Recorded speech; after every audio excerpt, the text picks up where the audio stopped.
Hey, today I wanted to talk about Passover baptism and some of the comments that Jesus made that can lead to some interesting interpretations of Scripture that I think are commonly overlooked. If we can agree that God's actions are often allegorical and meant to send a message, I think you'll find this interesting.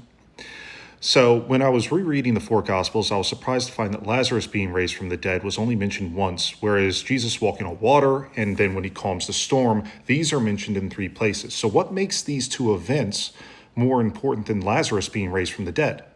I thought for a long time, and then I realized I think I have the answer.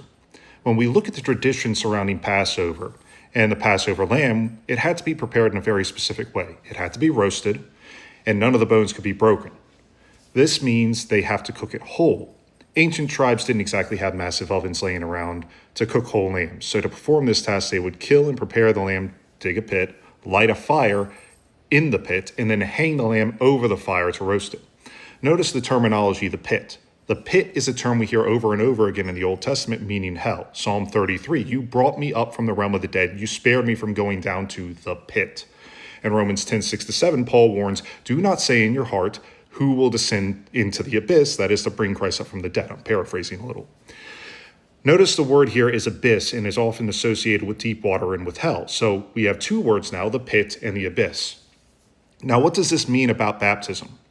The early church fathers drew a direct correlation between Jesus being baptized and his descent to hell.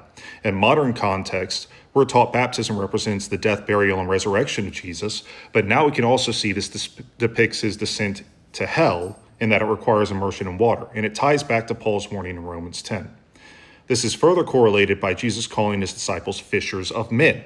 Now let's take this further. In Jewish mythology, Lucifer was depicted as a dragon that rules over the abyss. When God depicts Leviathan in Job 41, he describes it as a water serpent, and again in Revelation 12, we see the dragon that spews water. Interesting, we depict dragons as spewing fire, not water. Yet in the Bible, these are inverted. Even when speaking of hell, it's often termed a lake of fire, so we see this inversion again. What does that mean to Jesus walking on water, though?